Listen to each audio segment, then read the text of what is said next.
Welcome, everybody. This is They Talk Funny, episode 61 with Stu Hughes, the founder, creator, and artistic director. Let's just put CEO of the FunnyFest Calgary.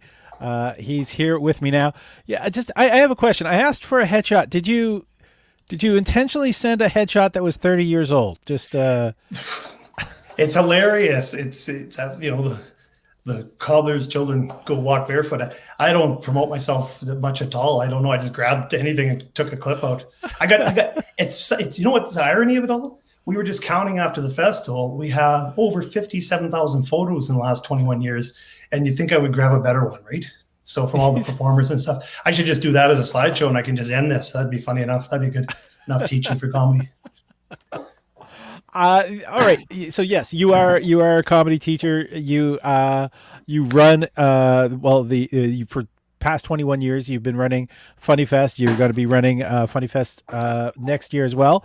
We're going to give tips for comedians who want to possibly submit for that for next year. We'll give information on that a little bit later. But I had to go. I went through your bio because I've not had the privilege of watching you live very much. But then, all right. What is the bio? Which bio is it? As a guy who promotes a festival, you should have a little bit of hyperbole. Some of the things is I can't believe we're even doing this. The Montreal Canadiens are playing right now, and we should be supporting. You're in Montreal. We should be out there. We should be at the stadium. Out there rioting? Not rioting. Just going to the liquor store and just push a shopping cart through there, just to save some time on getting served. We do have Lynn Alex says she can't stay to watch, but she dropped by to offer a happy belated birthday to Stu. There's so many people who say so many kind things about you. It seems like you forgot to, because this is from your bio. Has a genuine style. Usually great at spritzing. Just usually. Yeah. Right? Is not a bad MC. Is this the bio that you're sending out for people to hopefully get work from? I imagine you've got comedy clips to go to kind of countersell this, but this takes humble to a new level. I mean, you've been a performer for over 20 years. You've produced over 2,000 shows. Yes. You've performed in how many thousands of shows yourself, and you completely undersell yourself with your bio. How would you describe your comedy style? Let's get apathetic. I know, a Scotch. So I guess my style is I started off just doing one-liners. I just would stream a whole bunch of comedy bits together, or set up a punchline, and then I guess my style, I like to be a little bit more dark, a little bit more clever, I guess, in some of the things. But obviously you want to reach all the audience as much as possible universally. So I try to do that. But, it's kind of funny. I say I'm not a bad MC, and I've MC'd over 1,000 shows, right? So it's kind of, and one of the biggest bases of writing comedy is everything's ironic. Everything's, paradoxical, ironic. And so that's what it is. I mean, I probably wrote that bio and, when I was 16, and then just never changed it, right? How old were you when you started? I was 32. But it's funny. You probably hear this a lot. People would come up to me. I realized I could get out of a lot of trouble. So I got out of 100 mile an hour speeding tickets for the young people, 160 kilometer speeding tickets. I got out of so much trouble in school just by being original and funny. I was always original, always made sure I didn't say anything hack or anything like that. And I remember one time, big school, 300 students in there, and just the teachers were bent over laughing, and the students. And then eventually people came up to me and said, I'd pay to watch you. And I go, what? And then eventually I said, fuck it. I've always, from 16, always wanted to be a stand-up comic. And then I started when I was 32. So now I'm 105? I don't know. But this is interesting, Paul. I look at your hair. It looks like fucking you're either going to be like I'm going to kill you all, you sons of bitches. Get off my lawn. I'll run you over. Or your hair looks like a beaver pelt. But it's good. Your hair, both of our hairs are the same. And I noticed this is this is the 61st episode, 61st episode, and that's the same style of haircut you and I get at the Chinese warehouse.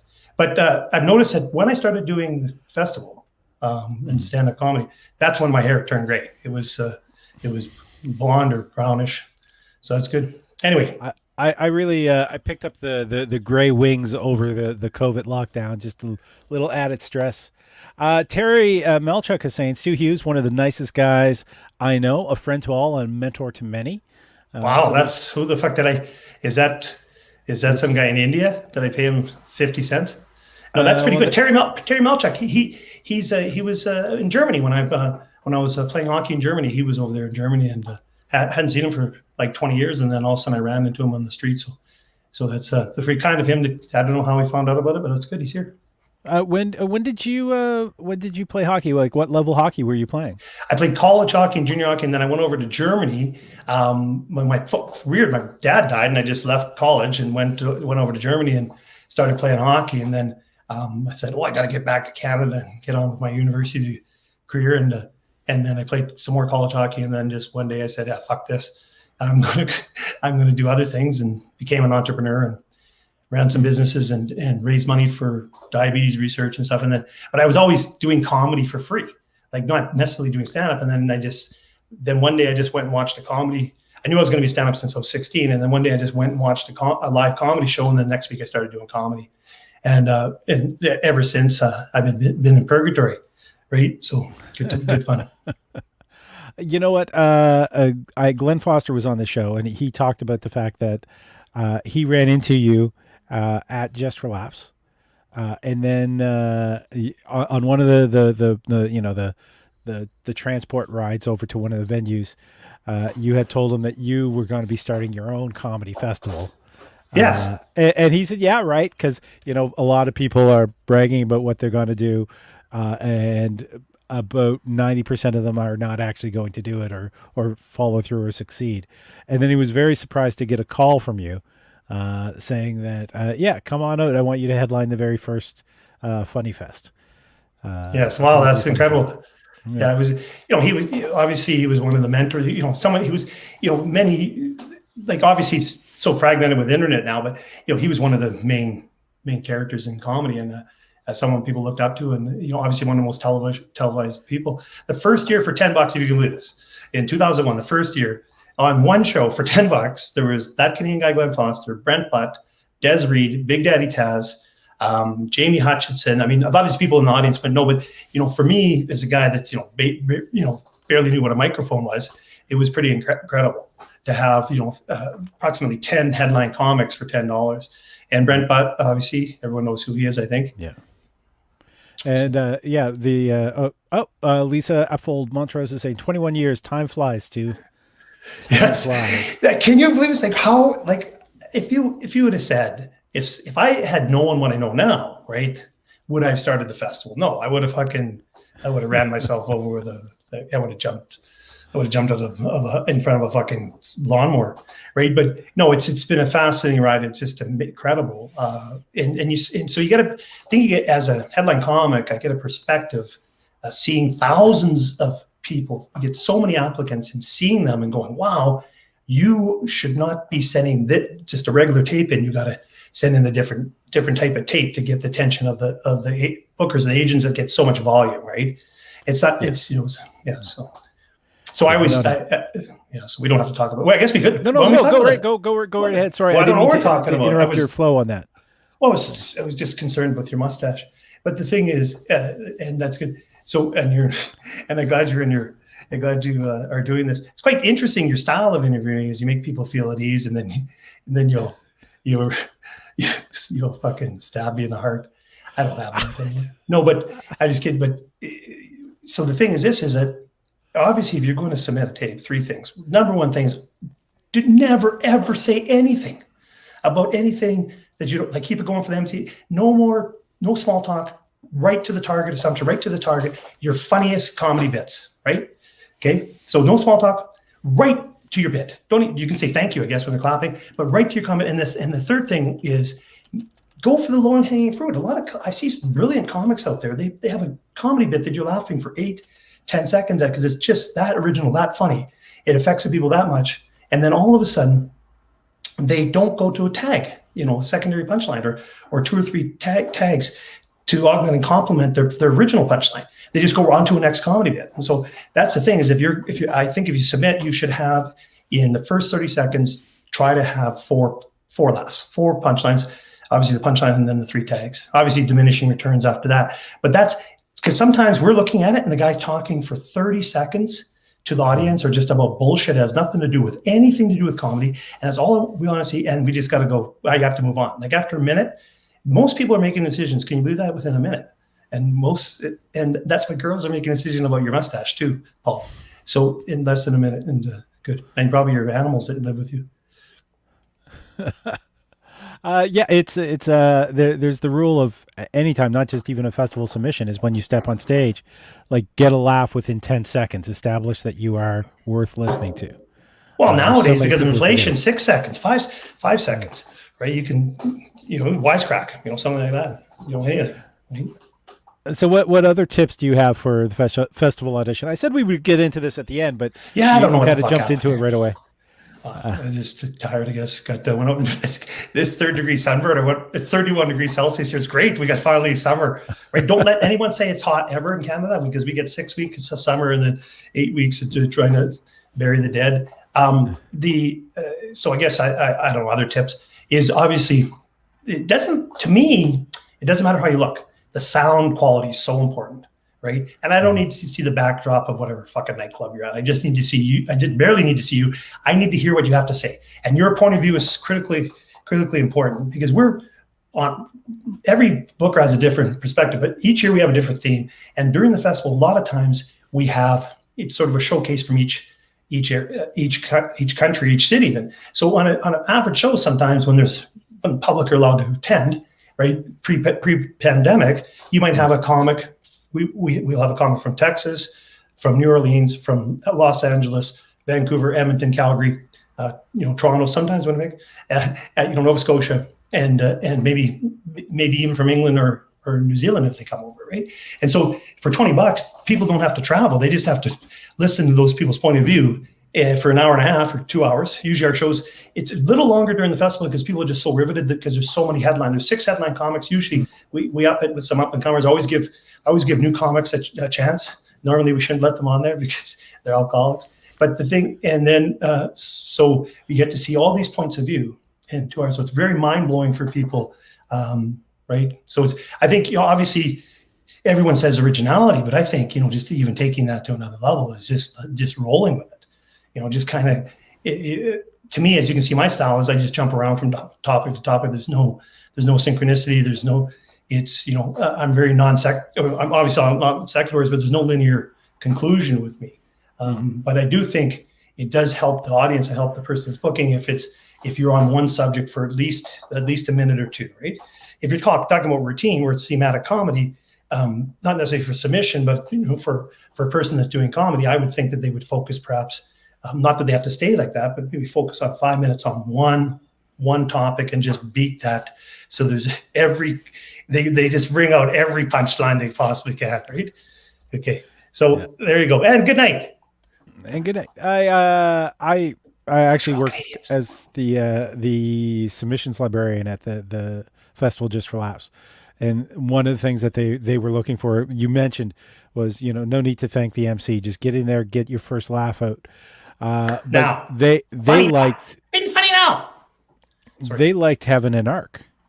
They liked having a story that would go somewhere because that made it easier to sell it to American agents, because a lot of people were looking for American representation, so they can get down where. And it's a sad state in Canada that we don't have a star system that to actually be successful. We are sort of forced to leave this country. Do you find that you're giving opportunities to performers with your festival, and you do shows through the year as well? Yes, we do normally around 125 shows, and then above that the workshops. We've taught over 300 people with the workshops, and I wrote the workshops, side note, because of the fact that no one ever helped me, and so I'm a pedagogical type guy. I like to give back. So 13 years I wrote this workshop. It's extremely applied, comprehensive. But the thing is this, is we give the name, why I would never started the comedy festival if I couldn't get the domain funnyfest.com. We're purist. It's all it is comedy. We're not fucking trying to show off or be flashy or anything like that. You come and you be funny, and it's people that come to the festival I invite are very, very, very, very, very funny. And I'm not saying they're always critically acclaimed or they have all the publicity. A lot of them do. And Funny Fest is exactly that, the Funny Fest. And so we do help people. Now, what's interesting is every year we have the festival, agents from all over and developers and people that are looking for talent come from all over North America, and they come in the audience. Now, they don't always tell me they're here. They do tell me, but they don't tell me what show they're at. One of the persons that won for example, I think the 2013 Funny Fest comedy competition, man, that's a long time ago already. Just things that go like this. I think the next one we're going to have is you should have me on in a coffin and then let the comics roast me. That would fucking make at least $7, and that's Canadian Tire money. But I got off topic there. But the whole thing is that you mentioned the winner of the 2013. Yeah, so Edmonton, but brilliant, awesome comic, awesome person too.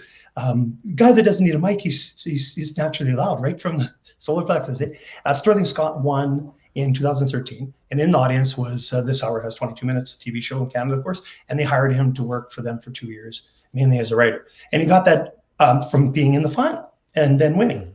And so that was quite interesting. And a lot of guys, what I like about it is the networking component a little bit, because we have 70 performers. So other comics, I won't mention names, they'll come and talk to American comic, and then next thing you know, they're touring with them in the United States and vice versa and stuff like that. Like, tons of great opportunities that we've given to American comics and Canadian comics. I believe that we should be more inclusive and more of a true community. I don't think there is a true. I think Funny Fest is a true community. Other organizations are true communities because they're giving back. People are giving more than they're taking, right? And I always try to give more than I take. Just look at my clothing. And so the if you're giving back more than building a community, yeah, what the fuck's going on here? Anyway, I think if you're giving back more, that helps. But also inspiring. We try to set it up, the shows, because I know how difficult it is. We try to set up all the shows so that they're perfect for, of course, the audience is most important, but perfect for the production values. Make sure everything's set up so that the comic can succeed. Nothing to hold them back. Let and cut them loose. I'm not a big believer also in any type of censorship, because comedy is so subjective. And there you go. There's a little rant about that. What's for stage setup? You were talking about have the right recipe for them to succeed.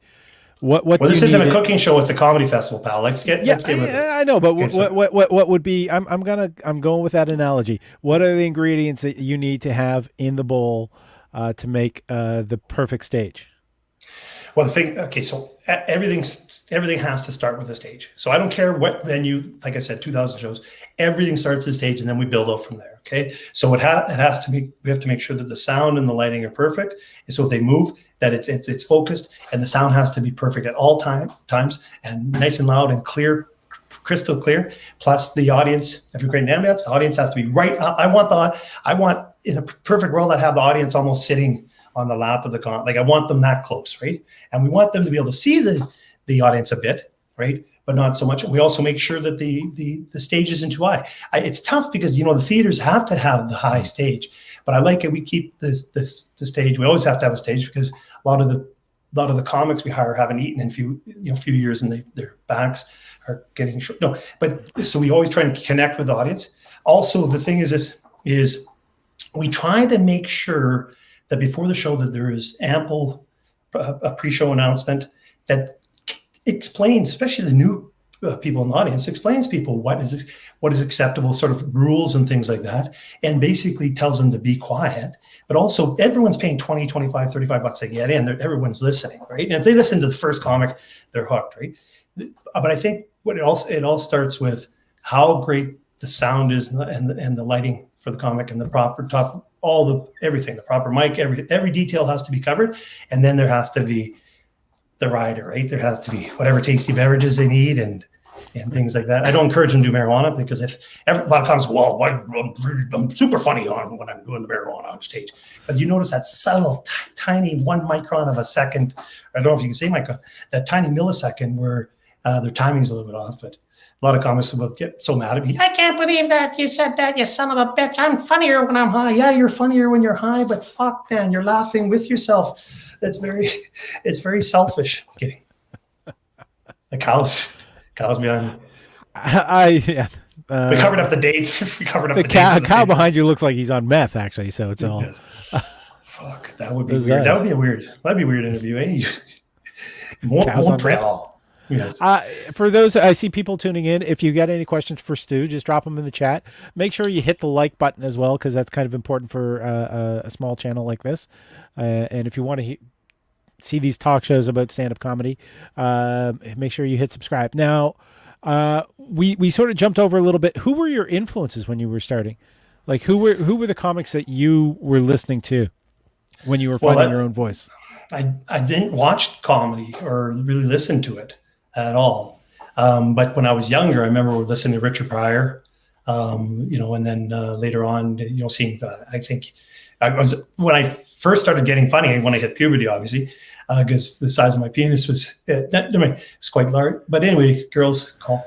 But the thing is, I guess, obviously some of the comedy specials, I would see, One Channel, Northern Manitoba, and stuff like that. But yeah, just not really, just basically, has a lot of comics, just by and any,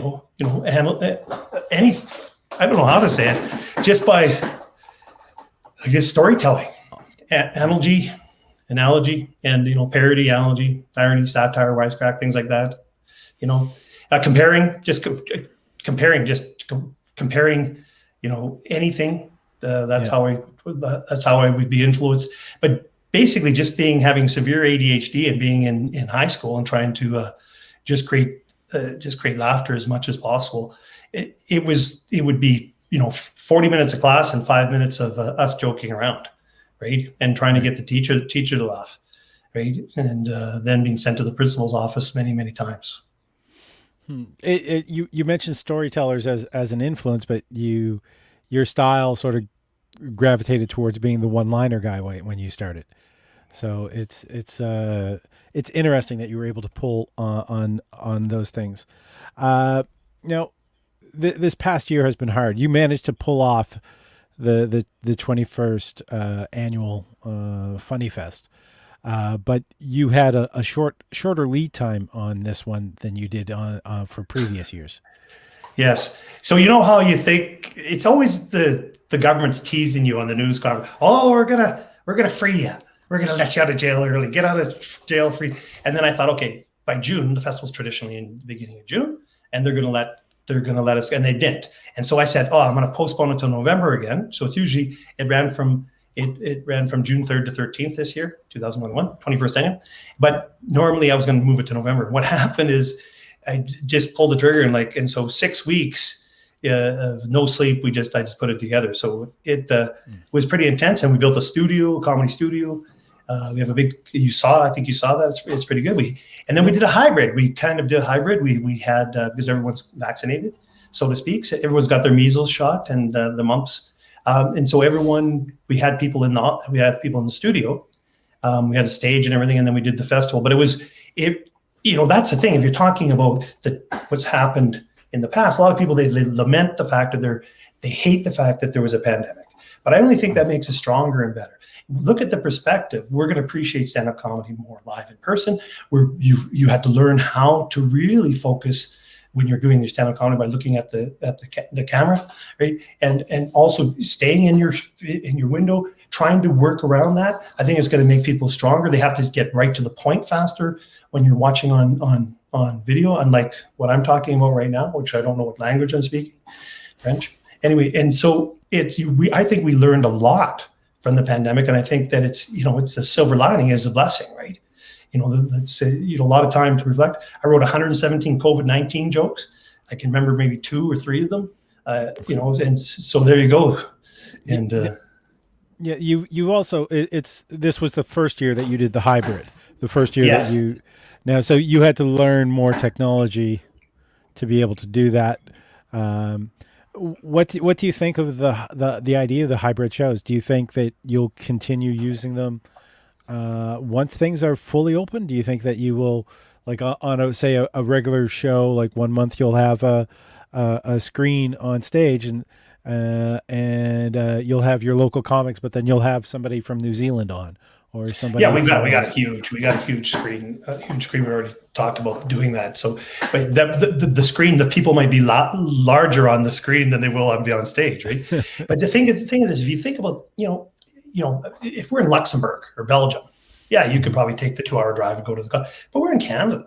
I have many people I know across Canada, North America. Why don't we continue with some of the video? We're not saying, in a pure world, we want everyone to be in the audience, right? I wish people would just, if the internet went down for from now until September, a lot of comics get back on their feet and make a lot of money because people have to find out on some writing on the wall or on some stone. But I think we'll keep that hybrid sort of thing. But what's interesting is why some of the comics came and performed in the studio is because they knew that their timing and delivery would be okay because they had audience members in the studio watching as well. So that really helped. So I think we'll do that, especially if someone's in, like I have friends in, Nova Scotia and Northwest Territories and in prison. A lot of times in prison, they have to pay a little extra to hack that cable to get that internet in there too. And you think we had it tough. Yeah, I have a couple of friends that are in prison doing stand-up comedy, and audience is the same every night. If you make a mistake, the sex isn't as good after the show. So there is, but how was your reach though? Because I know that you were broadcasting online. Like, where did you have audience members? Where were the furthest away? Well, we did the least amount of paid advertising ever. Right. So that's ever, because we just wanted to make it. We didn't really have a budget anyway. But so the farthest person I think that was watching was in England and Finland. But it's interesting as you can see from the Zoom shows and saying, we had people on ferries going from Nanaimo to Vancouver. We had people that were waiting, like they're in a farmer's field or something. We had Kelly Good Times Taylor is one of the best comics in Canada, lives in Prince Albert. He was in his acreage walking around Zooming the last show with his phone and with his shirt off. And I just thought it was hilarious. But everywhere. So from the United States, but mainly obviously Canada, and the most people, of course, because they know that we're based in Calgary, the most people watch from Calgary. But all over. Now, which came first, though? Teaching comedy or the festival? Well, no, of course, doing stand-up comedy for about 10 or 9 years before you started teaching. I meant teaching. Teaching come first, the stand-up comedy and the stand-up comedy festival came first for 9 years. So it wasn't until the 9th year that I said it. Wow, I'm watching people on stage that I'm not knocking them. Everyone I had to learn like you did. You just had to learn. Right? Yeah. But then I said, I'm going to take out years of their development by cutting out the things that they shouldn't necessarily be doing to help them advance quicker. And so that's why I wrote it. So yeah, so stand-up festival 9 years, and then the comedy workshop, and then that's it. And then some sleep soon. You're going to sleep? What? Oh, one of those guys that wakes up. There's probably people out there. I'm one of those guys that wakes up in the middle of the night, can't go back to sleep. So it's just it's weird. Right. It's weird. Yeah. That's bad. Less coffee. Now, you wrote 117 COVID jokes. You say you only remember 2 or 3 of them. But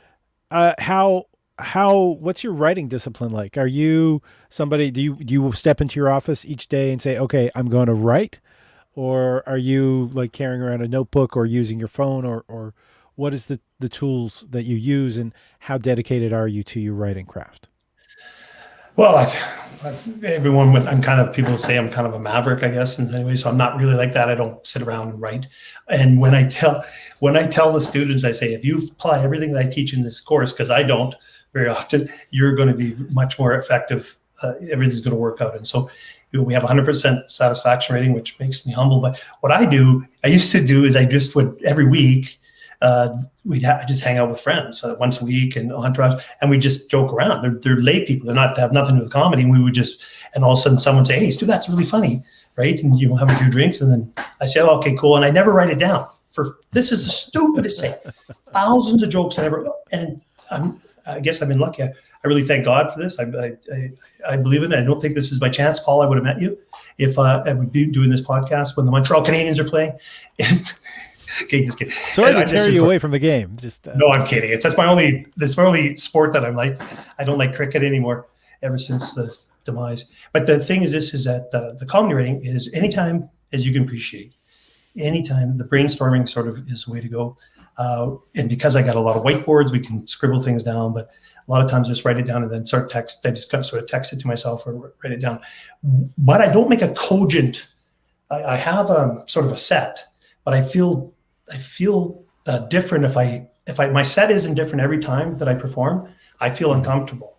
But I think I should be more polished and stick to an act, but I don't feel comfortable. I like to spritz and I like to do some crowd work. But on the comedy writing side of things, like I said, comparisons, I like to do the anecdotes.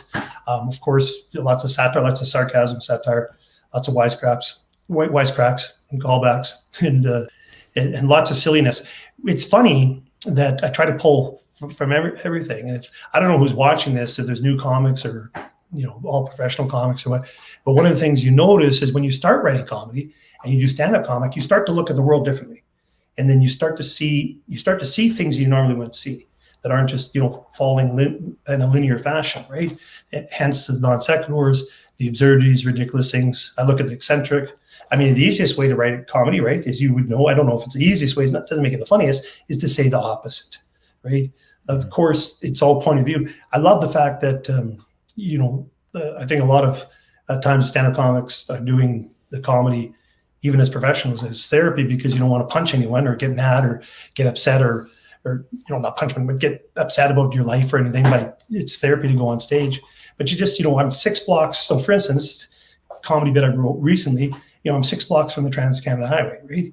And a lot of comics travel on the Trans-Canada Highway, goes right through the city of Calgary, like most towns, goes right through Montreal, doesn't it?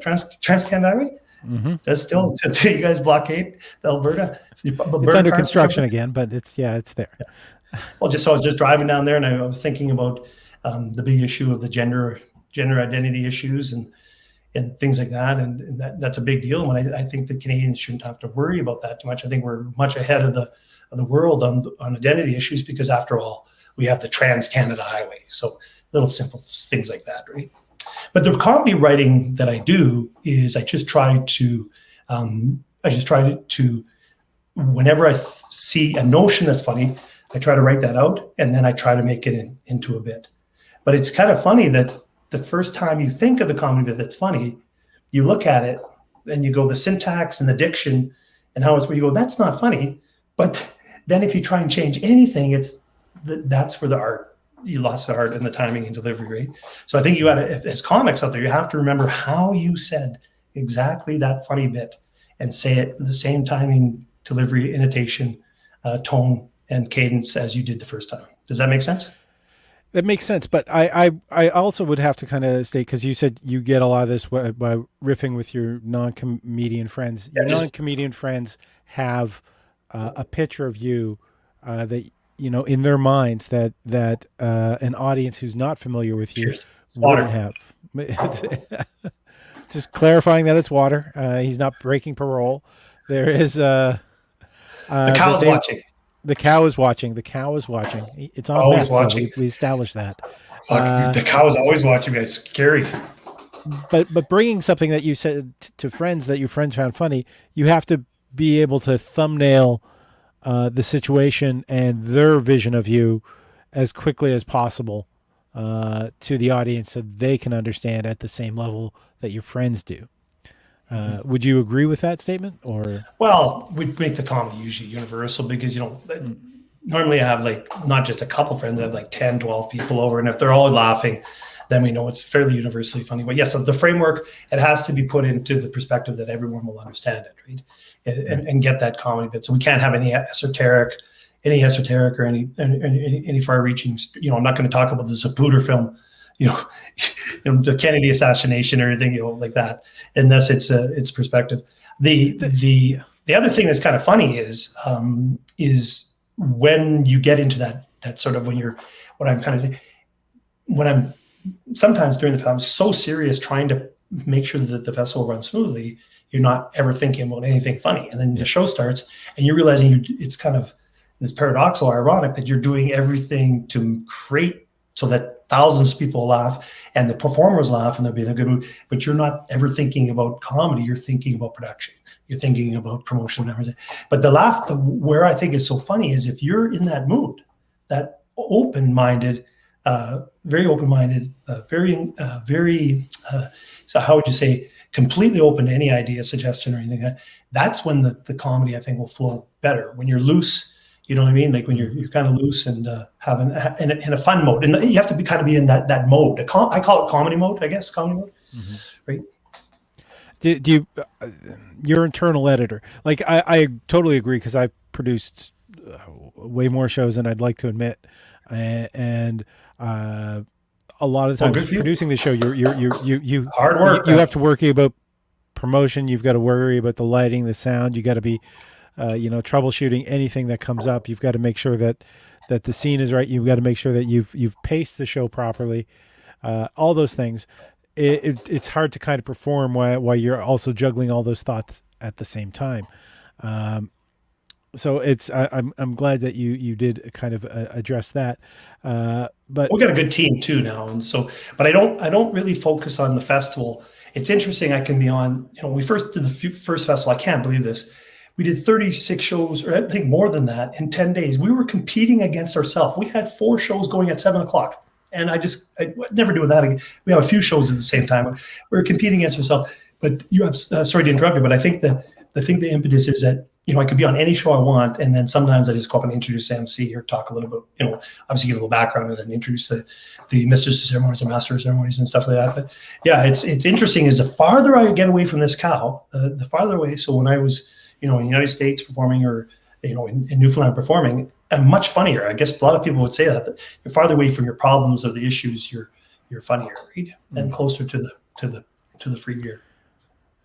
Well, it's a thing is too. The audience that has seen you a lot, that you have to be presenting something new. When you have your jokes that are polished and you're in a new location, then they're hitting people fresh, and you've got that timing down. That's why, doing road gigs is so good at getting you better. But I wanted to talk about that getting to that point of shutting off that little internal editor that makes you more comfortable, so you can write better, be more creative. Like, do you find that you have that little voice at the back of your head saying, "Oh, that's not good, that's not funny," before you actually fully explore a thought, or not? Well, the thing is, I try not to do that because we can always add it later, right? So I just try to let it flow and of course, try to write it down as fast as possible. It's ephemeral. It disappears in seconds if you don't write it down. The funnier the comedy bit that you write, the funnier it is. If it's like the funniest comedy bit in the world, the faster you have to write it down because you're going to forget it. And I don't know why that is, but it's incredible. No, I just try and let it flow. I don't sit down and write very often. I just, whenever I see something or happens to me, I write it. Like, for instance, in my house, I'm looking out the window today, see the mailman come by. I've only been living here for a few months, and you can tell this guy's been smoking pot ever since he started working for Canada Post. And I know that if fucking someone put a pylon in front where he's been walking the same path, he would be discombobulated. So he's just awesome. He's in his own universe walking there. I just want to ask him what he's thinking about. But it's just awesome to watch this guy. He's not a care in the world. And if a car comes at the wrong time, he's dead. But anyway, so about the writing, it's important to continuously write if you do start writing. I think the people that have the discipline to write and set it as part of their schedule, I think that's going to lend itself better. But also, any sort of circumstance, you're going to find observation or some point of view, right? And of course. Making things like lists and comparisons, all sorts of things, right?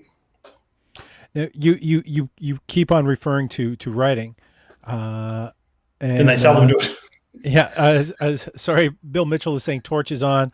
I'm learning it's very informative. Okay.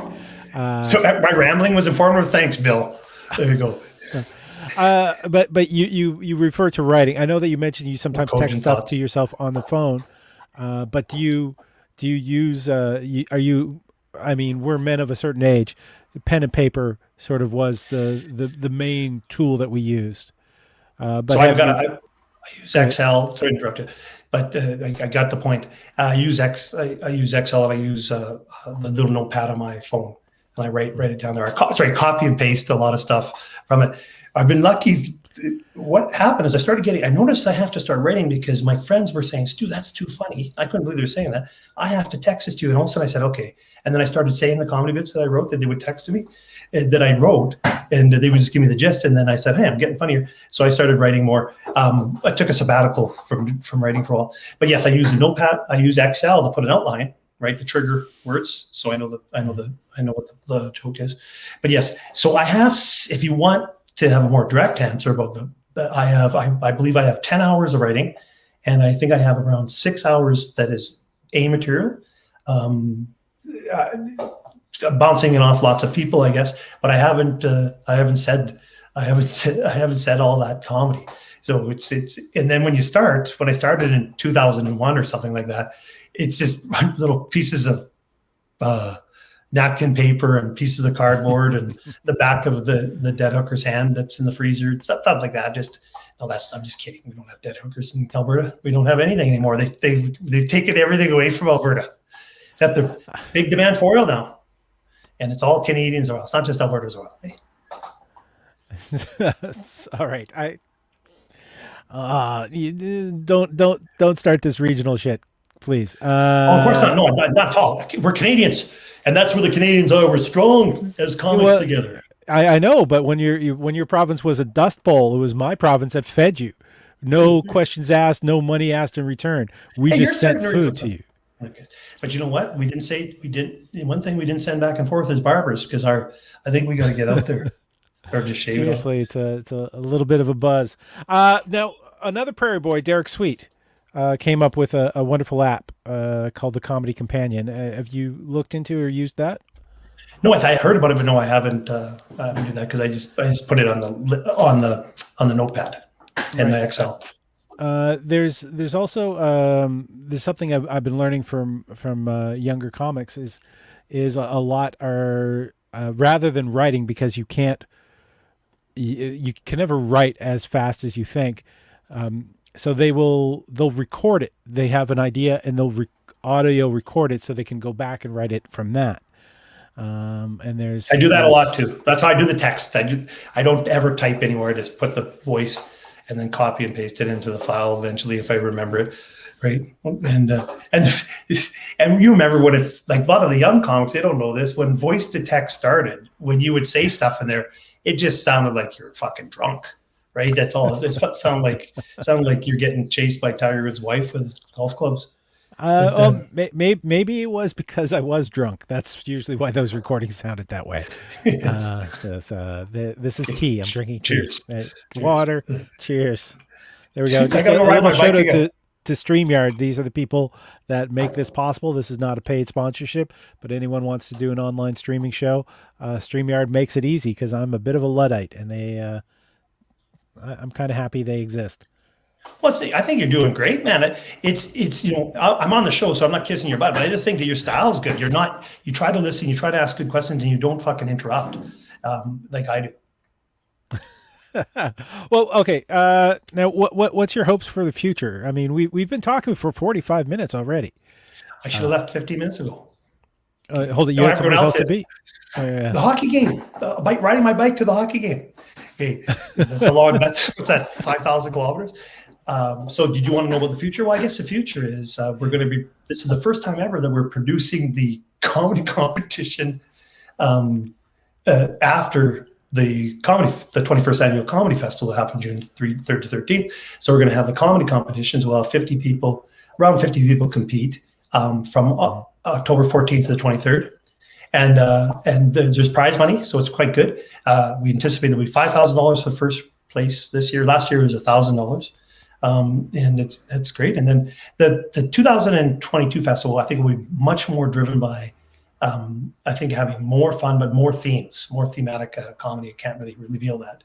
and then us shooting more of our reality sort of television show, because besides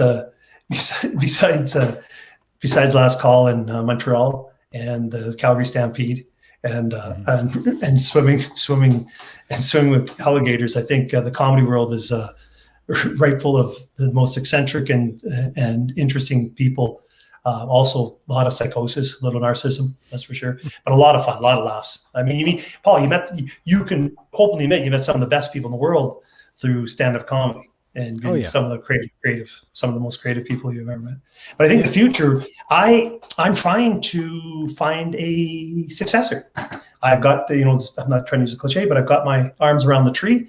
I've done it for a long time. I have some pretty big projects I'm working on, really big projects in comedy that never been done in comedy. I can't mention them.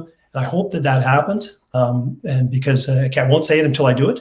I'm that type of guy. If I say I'm going to do something, I'm going to do something. So I hope that one of the days we'll have a tasty beverage in person. And I hope that I can have you on my podcast. My podcast is a little different than this podcast. It's you throwing rocks at me as I run along the train tracks. Do I get to be on the train, or? Do whatever. I'm a lazy man. I'm not going to run to keep up. You don't play sports? Maybe it's your time to go play hockey. Yeah, exactly. Usually around this time of year, the Habs would need somebody else. You like to linger in the showers like most hockey players, right? And no, I'm just kidding. Have a good time. That's why the soap is. That's the end of the interview. All right, the soap is bolted for in Toronto Maple Leafs dressing room. Right? Oh, sorry, Toronto people. Awesome. But if you think about it, if you think about the comedy writing, is that there's so many ways. In our workshop, we give 30 techniques that I wish I knew, but also it's very much the practical side, like the physical side of it, the craft, and then we try and bring out the art. Some of the things that I think is so funny is just having the confidence. Once you have a little bit of confidence, I think that will open up your world a little bit better, so that you can try and be funny. I don't think people should be, especially when they're starting out, I don't think they should be so concerned. Of course, they want to create laughter, but they shouldn't be so concerned right at the beginning as being super funny. They should get sort of the craft out of it and then really, really refine, right? Because a lot of times you can see the best orators, the guy that's super funny, he doesn't have some of the techniques, mic technique or different things like that, or the way to make it a conversation with audience, right? They're just looking, down like they're scared, right? But the thing is this, is I think, from the comedy writing, a number without a dream, a goal without a dream is not as old cliche says, is nothing. It's just a dream. Right? I'm sorry, a goal without a number is just a dream. So I would think trying to write have 10 comedy ideas and write 5 comedy bits and then work on them would be the best thing. At least 5 days a week, unless you got a girlfriend, then 7 days a week. There is now the course that you run. There's links to that on your website, the www.funnyfest.com. Mm-hmm, yes. And Terry asked, is there a virtual comedy weekend workshop coming up, and what's entailed in that? Well, we're going to try and do that, but it's challenging. It's challenging because we have in person. Normally, during each workshop session, it's set up like a comedy venue. It's a safe and supportive environment to make mistakes and to improve dramatically. Most of the workshops, we only have 10 people, or no one would get up on the stage. So normally in any workshop, the people who are on stage are performing from their area at least anywhere from 7 to 15 times in a 2-hour class. So after six weeks plus a graduation class, it's quite a huge. It's like 50 times they performed. Not to mention the writing and doing each. Everything's broken down to a module, and it keeps piggybacking and keeps improving dramatically. Some of the things we wrote have never been seen before by stand-up comics, and I showed it to some headline comics, and they told me that it was quite unique, and they never thought about it that way. But I really emphasize the fact is why I do it is not because I want necessarily to make any money or anything off of it. I do it because a handful of people help me, and I just saw so many people make so many mistakes for years and years and years, and I thought I would just help them cut out all this stuff to get to the meat of the matter, to get to the funny, and be a little bit more precise, right? So they can get to that 6 LPM, 6 laughs per minute, and have a refined set and have a lot of fun doing it, and not blow their head off making the mistakes you and I made for how many years before you figured out what was going on? No. I don't discuss that without a lawyer present. So you basically, you're not trying to change them or their funny. You're just trying to help them present their funny in the best possible light. Well, a lot of people don't. A lot of people take the course have never written funny. They don't. So with the 30 techniques we teach, that's how they get the funny.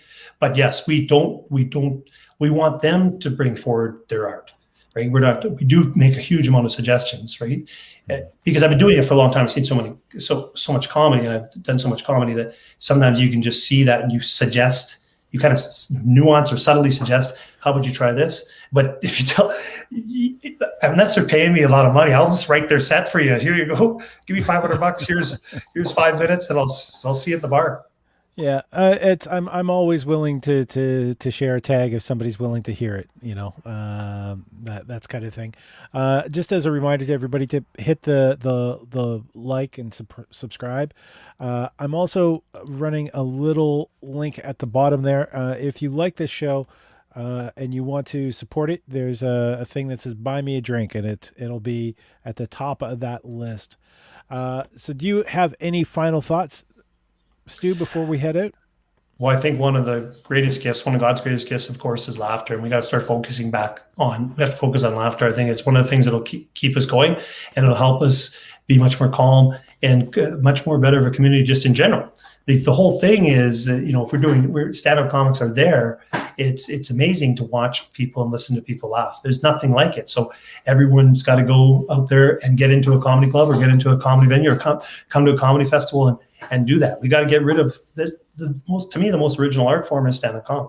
It's one of the most difficult, and it's one of the most original art forms. So we should go watch that, and let's get away from things that aren't original. But I think the bottom line is laughter, laughter, laughter. Don't you think, Paul? We should do more laughter. I'm so serious producing things that I'm not laughing as much. So we're going back to laughter, because I almost died from COVID. I wasn't taking it seriously. And then I came out the other end, thanks to the wonderful, amazing Alberta Health Services, like all the health essential workers in Canada. So laughter, laughter, laughter, and encourage everyone to laugh. Just think if everyone laughed for 5 minutes an hour, the world, we get more problem solved and more creativity and more cohesiveness and more bonding. We'll be healthier too with all that cardio. 5 minutes of laughter is damn fucking exhausting. Yes. Sorry, we can swear on this, just in case you were wondering. There is. So this has been They Talk Funny, episode 61. As Stu goes and gives a little bit of water to the methed out cow. Please tune in next week. Terry Clement will be our guest. Wow. Great. And I'm looking forward to that. I was looking forward to this, and I was glad that we got the chance to chat, Stu. And you can go watch the hockey game now. I'm sorry I held you up. And I'll be more cogent next time. But I hope to see you soon, Paul. God bless you, and keep on doing great things. Thanks. I'll do my best. You do the same. Thanks everyone for watching. God bless you.